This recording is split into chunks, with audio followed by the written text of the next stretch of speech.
Já estamos de volta aqui no Além da Notícia. Você pode participar. Repito, olha, o número vai aparecer aí agora na sua tela. DDD 61 99164 4304. Você pode enviar seu comentário e a sua pergunta ao senador Luiz Eduardo Girão, do Podemos do Ceará, que está aqui conosco nesta noite. Senador, ontem o senhor participou de um café da manhã com a bancada do Nordeste, lá na Presidência da República, com o presidente Bolsonaro, o ministro Paulo Guedes. O que foi tratado a respeito do nosso Nordeste? Em primeiro lugar, com todo o respeito a quem pensa diferente, eu acho que quando o presidente da República convoca você para uma reunião, por mais que você possa ter divergência dele, você tem uma obrigação institucional de ir, não é? Então, infelizmente, houve um movimento grande, inclusive da bancada do meu estado, para alguns parlamentares não irem, e a minoria é que foi, né?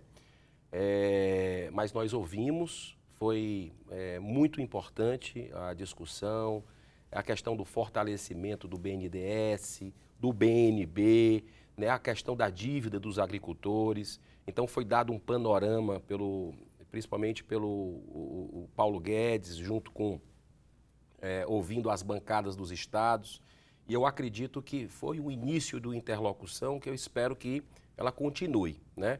Eu tenho uma postura independente, mas, sobretudo, eu acredito muito no Brasil e trabalho e apoio o Brasil.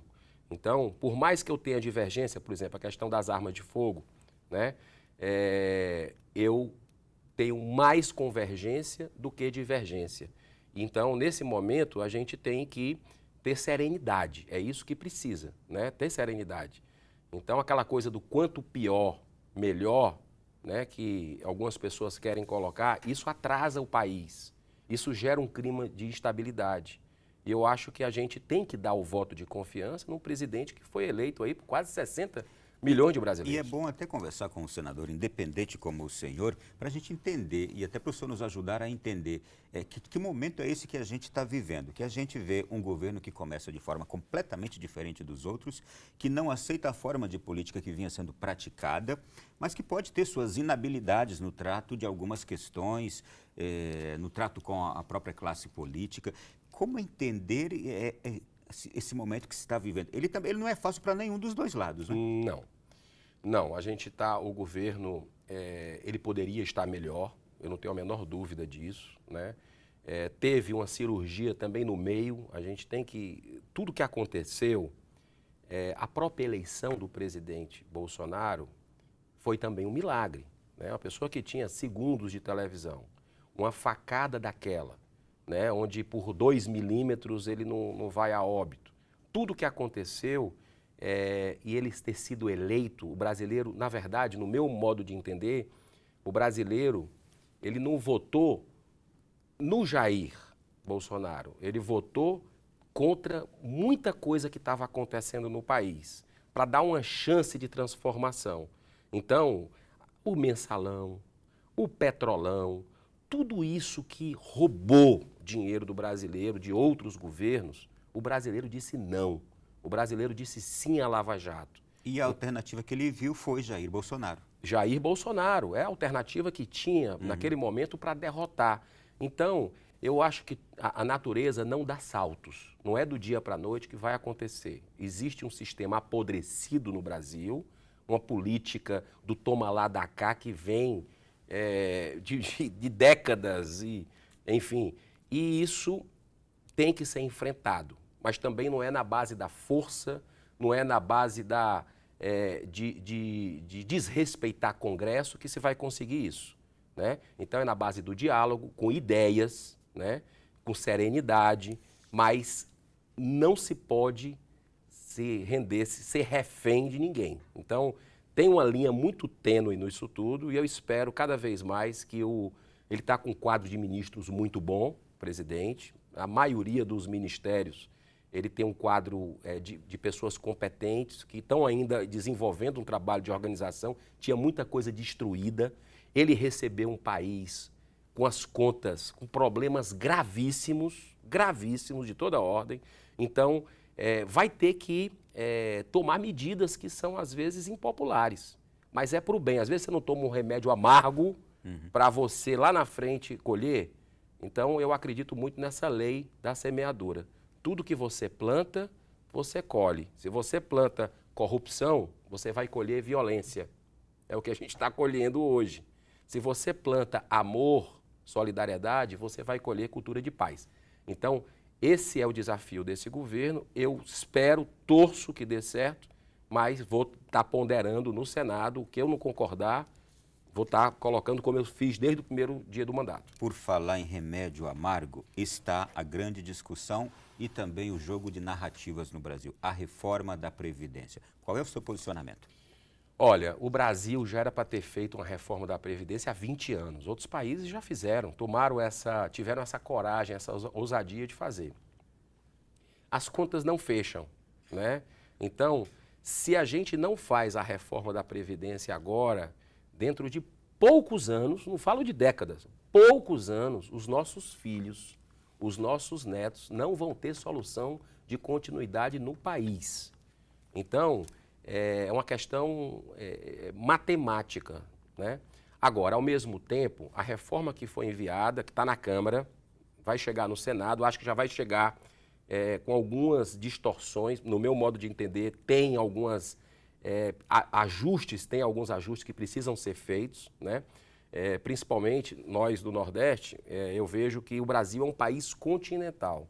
Então, a questão da aposentadoria rural, você não pode comparar o Nordeste brasileiro com o Sul do país, que tem uma quadra chuvosa bem definida, que tem um maquinário, uma tecnologia maior na agricultura.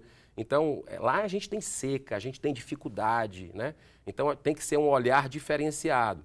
A questão do BPC, no meu modo de entender... O senhor acha que se poderia trabalhar uma reforma que se olhe para alguns aspectos regionais? Claro. Isto é, para quem é aqui do Sul, do Sudeste, claro, que tem um estilo de vida, que tem uma qualidade de vida, que tem provavelmente um benefício da natureza maior do que, por exemplo, uma região como o Nordeste e Norte? Sim, isso é a humanidade. A Previdência também, ela tem que ver o lado da humanidade, ao lado da dificuldade que se enfrenta, para equilibrar, né, um pouco a balança. E tudo isso é discutível, né? É discutível.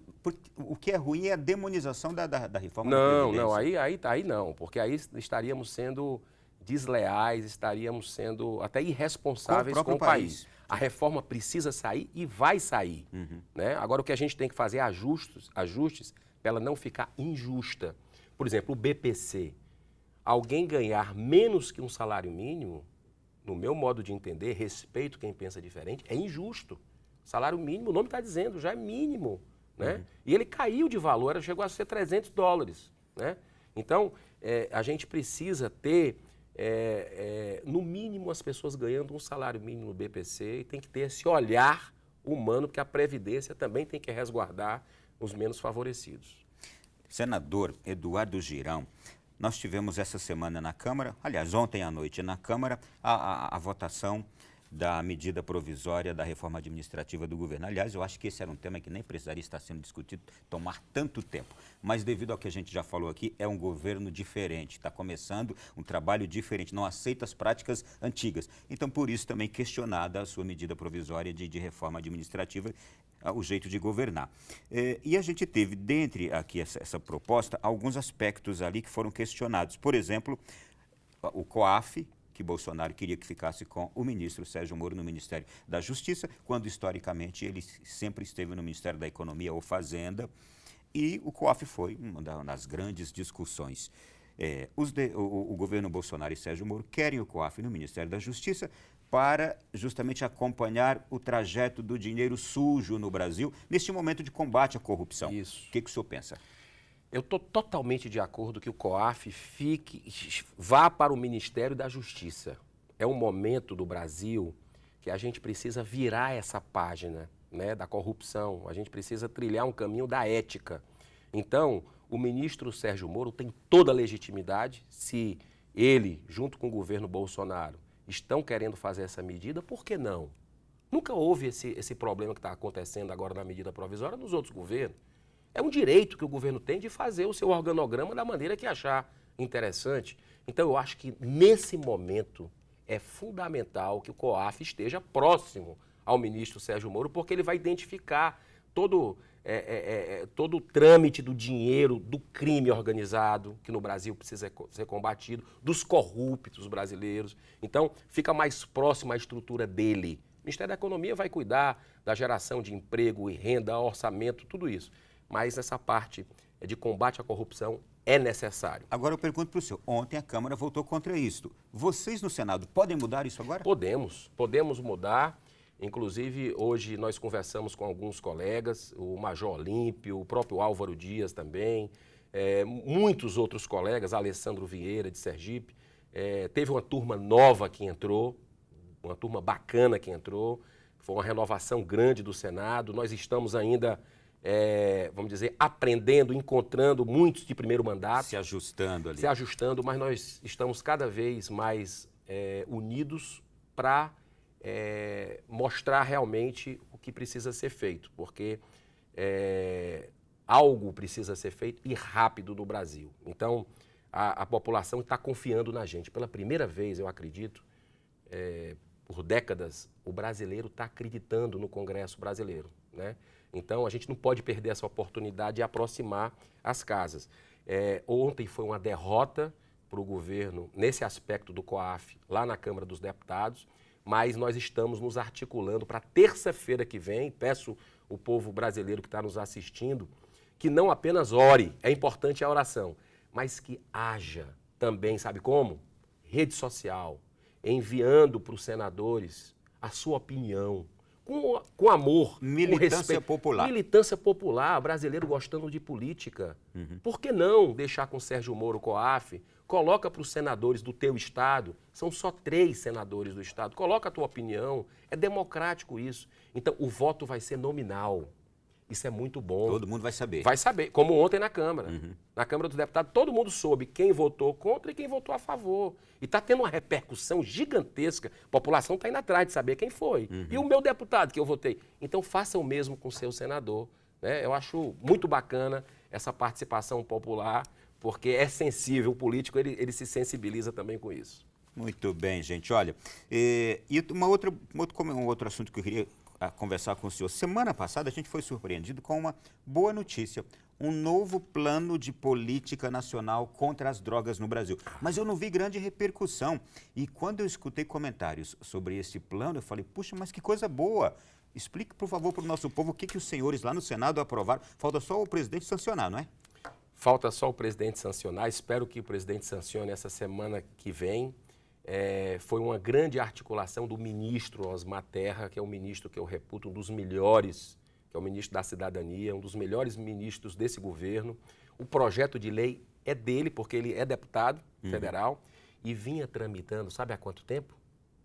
9 anos no Congresso Nacional, com mais de 25 audiências públicas de especialistas do Brasil inteiro discutindo o assunto. E quantas milhares e talvez milhões de famílias no Brasil sofrendo com seus filhos dependentes químicos? Dependentes químicos, e o Brasil sem uma política. E agora nós conseguimos aprovar. Eu considero que o dia mais feliz meu no Senado foi exatamente na semana passada. Nós conseguimos aprovar. O relatório foi do senador Stevenson, do Rio Grande do Norte, do Nordeste, foi muito corajoso.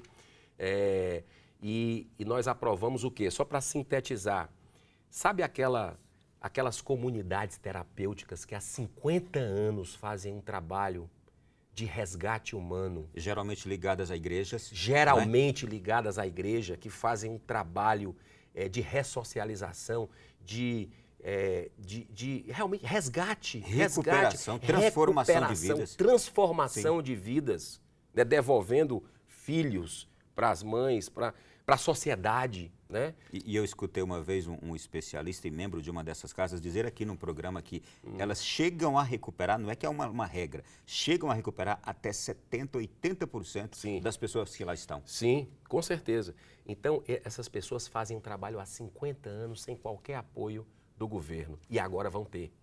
O governo está legitimando essas comunidades terapêuticas, vai aumentar o número de vagas para receber os jovens, as pessoas que têm envolvimento, e eu acredito que isso vai promover uma grande transformação. É um trabalho, sobretudo, humanitário. Essa aprovação dessa lei foi uma grande vitória e sabe o quê?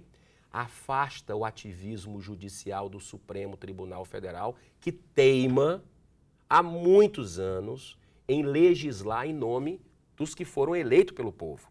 Então, esse ativismo judicial no aborto, nas drogas do Supremo Tribunal Federal, com essa lei, principalmente aí no caso da maconha, eles não vão mais, perde um pouco o objeto daquela coisa de querer definir a quantidade que a pessoa pode portar de droga. A tolerância tem que ser zero com droga.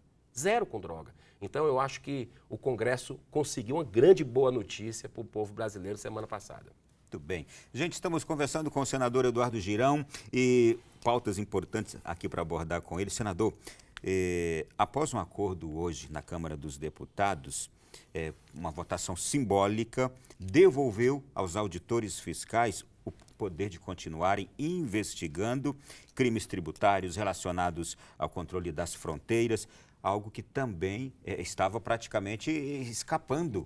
Não é? E a gente ouviu no Brasil inteiro uma revolta dos auditores fiscais, porque isso aqui é importantíssimo, que eles continuem com esse direito de fazer isso por bem do país. Isso, e o que tem promovido, né, descobrindo falcatruas, descobrindo algumas irregularidades, o poder de fiscalização dos auditores fiscais iria ser restrito nessa MP, na mesma MP.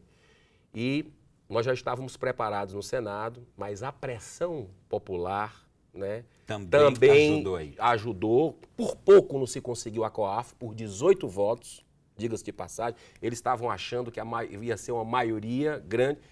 E por isso que eu estou muito otimista de a gente reverter o COAF no Senado. E os auditores fiscais já vai chegar para a gente no Senado com essa vitória, porque foi uma vitória do povo brasileiro, né? Então, o poder de fiscalização tem que aumentar. Cada vez mais a verdade tem que sair embaixo do tapete e vir para o povo brasileiro, que é o dono do dinheiro. Dono do dinheiro é o povo brasileiro, não é? Então, a gente pode construir um país com mais ética, com mais transparência, onde as pessoas possam entender melhor o que é que está acontecendo. Gente, nós vamos para o nosso intervalo. Daqui a pouquinho, no último bloco, está mandando sua pergunta aí. Já já nós vamos submetê-la aqui ao senador Girão.